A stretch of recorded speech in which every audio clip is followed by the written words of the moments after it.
Al fin vemos a Apolo, el dios del sol, el último dios del panteón griego participante del Ragnarok. Y podemos destacar muchas cosas de este último capítulo. Lo primero a destacar es que al parecer las diosas griegas, a excepción de Afrodita, no están presentes físicamente en la obra. En este video explico por qué ella aparece en la obra y no las demás diosas, las cuales solo son referenciadas en nombres de ataques u objetos. Ahora sí se nos presenta a Apolo, el dios del sol, presentándolo como alguien engreído y carismático, pero consciente de su poder.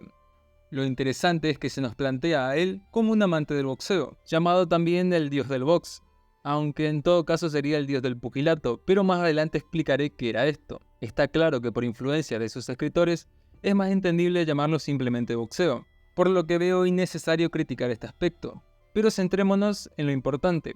Al parecer es un púgil diestro, además posee un gran juego de piernas, lo cual lo hace muy ágil a la hora de esquivar los ataques de Leónidas, al entrar en combate conectando una serie de jabs, ganchos y directos, debido a que los deportes de contacto eran del agrado de los griegos, y por tanto de los mismos dioses, ya que incluso Zeus utiliza un ataque con un nombre similar, los conocidos como jab meteóricos, que no son más que una serie de jabs a alta velocidad.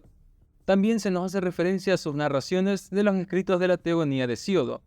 En estos paneles se nos hace una referencia a una serie de sucesos, como cuando Apolo y Zeus tuvieron una seria pelea, como cuando Zeus mató a Asclepio luego de que éste usara sus habilidades medicinales para devolver a la vida a un mortal. En venganza, Apolo luego mató a los cíclopes, los que eran encargados de crear los rayos de Zeus. Se nos enseña también en este panel a él tocando su lira, la cual posee 3 cuerdas en referencia a las 3 musas de Delfos. En la mitología griega, la lira fue inventada por Hermes, quien se la regaló a Apolo a cambio del caduceo, una vara con 2 serpientes, que representa el comercio.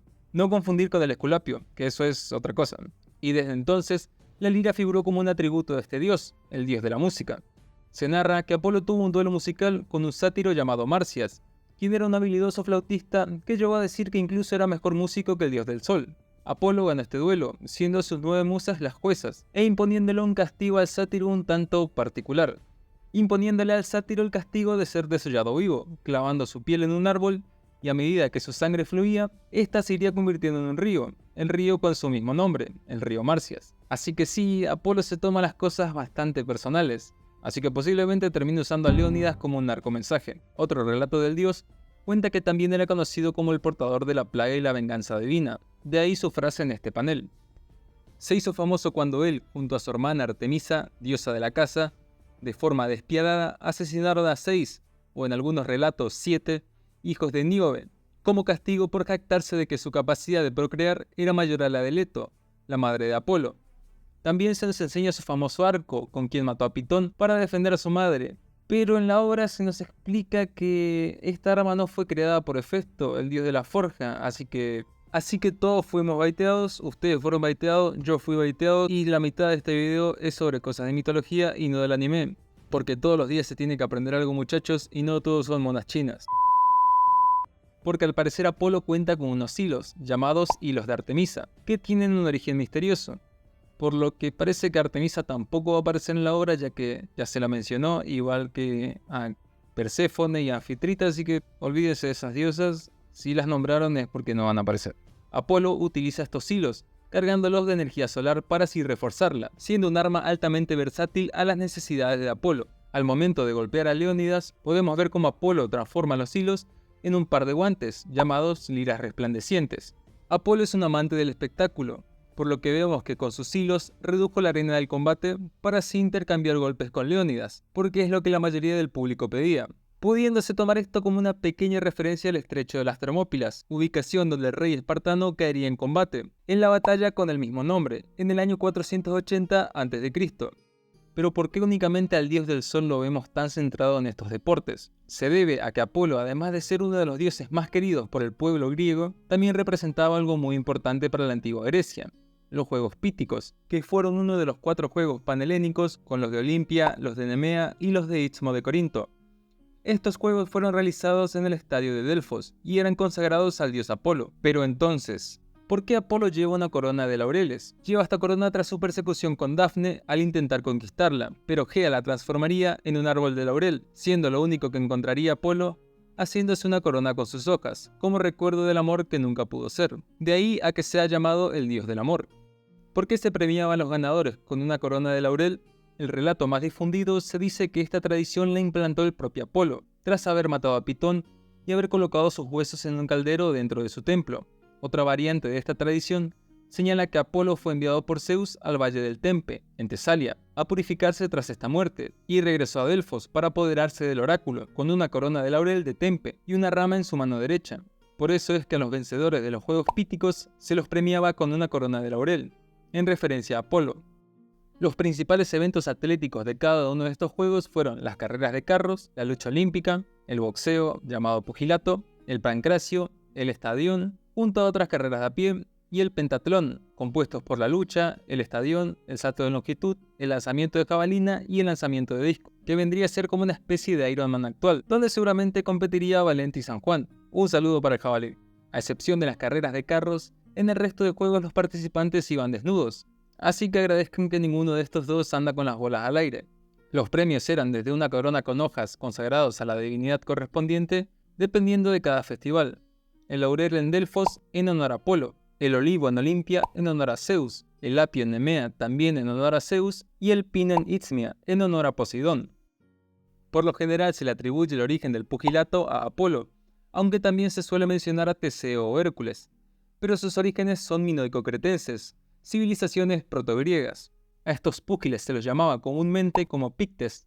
Platón en sus escritos menciona que existían tres modos de lucha. Estos eran el punchball, donde probablemente lo hacían con vejiga de animales revestidas de cuero, la lucha de sombra o skaimaquia, y el combate con sparrings. Los sparrings eran conocidos popularmente como adríates, que significan estatuas. No crean que igual los griegos andaban dando piñas a los locos, ya que en algunas representaciones minoicas muestran que es probable que estos púgiles utilizaran en un principio una especie de casco que cubría la cabeza y parte del rostro. En sus inicios sí es probable que estos se realizaran a puño desnudo. No obstante, en testimonios literarios y representaciones pictóricas del siglo V a.C. se nos muestran protecciones que los púgiles llevaban en torno a las manos y a las muñecas, llegándose a cubrir inclusive la totalidad del antebrazo. Estas protecciones constituían de tiras de piel de buey, llamadas imantes, que ataban dejando libre el dedo pulgar y uniendo las cuatro restantes, lo que funcionaba probablemente como una especie de protección de mano, o para no quebrarse las muñecas. Estas tiras de cuero también estaban rematadas en los antebrazos con dos gruesas pulseras de lana, que podían servir para que el púgil se secara su sudor o para una mayor protección frente a los golpes del rival. Al contrario del boxeo contemporáneo, los atletas no tenían separación por categoría de peso, sino por edades. Por lo tanto, distinguimos que existía el pugilato juvenil y una categoría general que abarcaba a los demás combatientes. De igual forma, tampoco existían los rounds o asaltos, pero sí los púgiles se tomaban sus descansos breves para tomar un poco de aire y, seguir cagándose a piñas.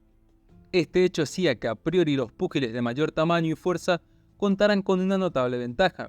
Recordemos aquellos antiguos videos de las peleas de Kimbo Slice, donde se percibía cierta ventaja entre él contra rivales de menor tamaño. Sin embargo, los griegos le daban una gran importancia a la técnica y al estilo, habiendo púgiles con un gran juego de piernas, un juego de cintura muy pulido, y que también fintaban, y otros más defensivos, y también otros que destacaban por su estilo más ortodoxo. Por eso es que podemos ver a Apolo siendo tan técnico con sus movimientos.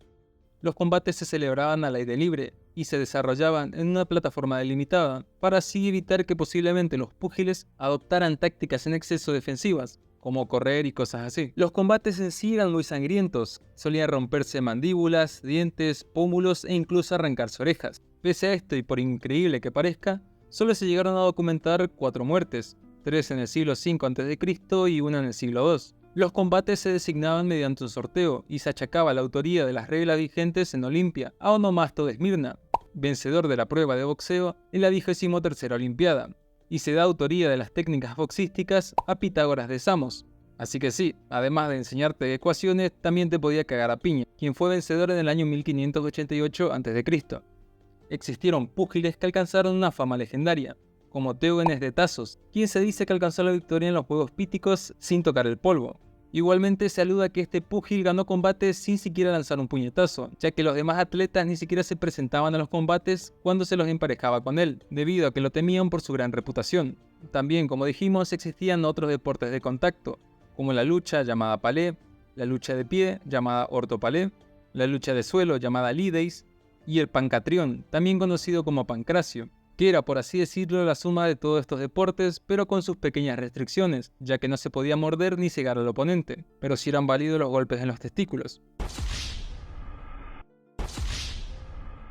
Pero en el mundo romano este tipo de deportes no llegó a gozar con tanta popularidad, ya que pasó a ser más un deporte minoritario. Otro dato a tener en cuenta es que parece que el escudo de Leónidas funciona como una especie de yo-yo con sierras giratorias, más que como un látigo o un escudo, porque podemos ver cómo es capaz de cambiar la dirección del objeto que está en el extremo. Se nos enseña cómo Leónidas utiliza sus piernas para redireccionar los ataques. Y para terminar, no veo que lo que va del combate esto esté siendo una humillación, como la mayoría de la gente lo tacha. Recordemos que el tomo anterior se utilizó para enseñar a Leónidas un poco de sus habilidades y su volumen, y este tomo sirve para demostrar a Apolo un poco de sus habilidades y su arma divina.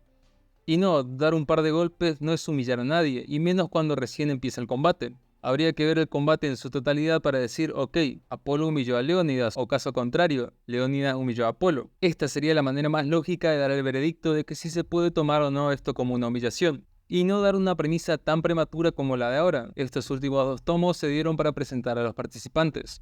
Así que de ahora en más supongo que los siguientes tomos serán para contar un poco de sus historias y un poco más de los combates, pero esto está muy lejos de considerarse una humillación. Acá vamos a dar los hechos como son, porque las teorías no son el tipo de videos que quiero traer al canal. Si quieren podemos analizar los combates de principio a fin, para así poder determinar después quién tuvo más ventaja a lo largo del combate, como es el caso más notable de King vs Hades, donde King tuvo la ventaja desde el principio hasta el fin, ya que King tenía una cantidad impresionante de poderes y Hades tenía un tenedor. Y por último, ¿a qué team pertenecen? ¿Team Apolo o Team Leónidas?